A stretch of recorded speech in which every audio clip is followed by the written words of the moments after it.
Assalamualaikum warahmatullahi wabarakatuh. Sobat sekalian, dimanapun Anda berada, jumpa lagi bersama saya Muhammad Firmansyah. Pada video kali ini kita akan mendiskusikan satu tema dengan kita mengajukan satu pertanyaan. Bagaimana cara pemerintah daerah meningkatkan kapasitas UMKM? Kita tahu UMKM, usaha kecil dan menengah.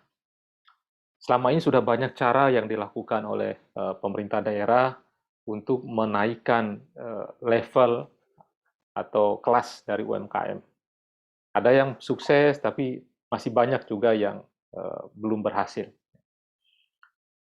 Kalau kita amati pola produksi dari UMKM, yang pertama produknya. Produk UMKM biasanya diidentikan dengan oleh-oleh. Ya. Jadi oleh-oleh konotasinya itu adalah ya tentu untuk pengunjung, untuk pendatang, gitu kan, atau untuk wisatawan. Sehingga ketika wisatawan minim berkunjung ke daerah, misalnya karena pandemi beberapa tahun terakhir, maka tentu omset atau penjualan dari UMKM juga ikut menurun. Karena support utamanya adalah untuk menyediakan kebutuhan wisatawan. Nah, ada beberapa strategi ya, yang perlu dilakukan dalam meningkatkan kapasitas dari UMKM. Tentu memang ada rada-rada sulit ya, tapi memang harus mulai dilakukan oleh pemerintah daerah. Strategi itu kita sebut sebagai model substitusi impor.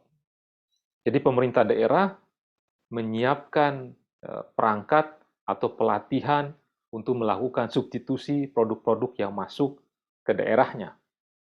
Kita tahu produk yang menguasai kehidupan masyarakat ya, atau rumah tangga di daerah ya, tentu dari produk-produk pabrikan. Coba tengok di kamar mandi kita ya, berapa kontribusi UMKM untuk produk tersebut di dapur ya, bumbu-bumbu masakan ya, kemudian di ruang tamu, dan seterusnya.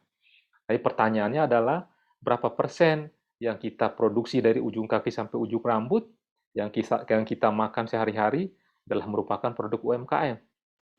Kalau di atas 50% itu mungkin tidak ada masalah, itu sudah cukup bagus. Tapi ketika mungkin masih ya, di bawah 5%, nah ini tidak akan mungkin meningkatkan kapasitas atau menaikkan kelas UMKM. Oleh karena itu, pemerintah mau tidak mau harus mulai membangun strategi untuk melakukan substitusi impor. Dan produk UMKM, di samping dari aspek produksinya, kita juga atau pemerintah juga perlu merekayasa dalam penjualannya. Ya. Jadi pemerintah punya kawasan, misalnya kawasan bisnis, kawasan ekonomi, kawasan wisata. Harus dibuatkan regulasi, ya, misal bahwa di kawasan itu harus terisi produk-produk UMKM atau produk lokal, mungkin ya tahap awal 30%, ya, mungkin selanjutnya dinaikkan 40%, 50%, dan seterusnya. Sebagai contoh misalnya, di tempat ada kawasan dagang yang dibangun oleh pemerintah, ya, itu di pinggir pantai, kawasan ditata dengan bagus, ditata dengan rapi, tapi ketika kita melihat di dalamnya, maka yang terjual adalah justru produk-produk pabrikan. Hampir tidak ada produk UMKM. Ini sayang-sayang sekali, ya, sangat disayangkan sekali. Ya. Ketika kita masuk, malah mohon maaf ada mie instan, bahkan merek dari tempat lapak jualan itu pun itu adalah produk pabrikan yang punya. Ya. Nah, tentu ini sangat disayangkan. Seandainya di kawasan-kawasan strategis itu, di kawasan-kawasan bisnis yang dimiliki oleh pemerintah itu, ada aturan misalnya harus punya konten lokal, harus dikontribusikan oleh UMKM 40%, 50%, dan seterusnya, maka akan meningkatkan nilai jual dari UMKM. Ya, teman-teman UMKM juga perlu melakukan pembenahan-pembenahan, ya, pembenahan-pembenahan strategis, ya, dalam meredesain apa yang dimilikinya. Dan selama ini memproduksi apa yang bisa, ya, apa yang disanggup dibuat, ya, tanpa memperhatikan seberapa besar serapan pasar dari produknya.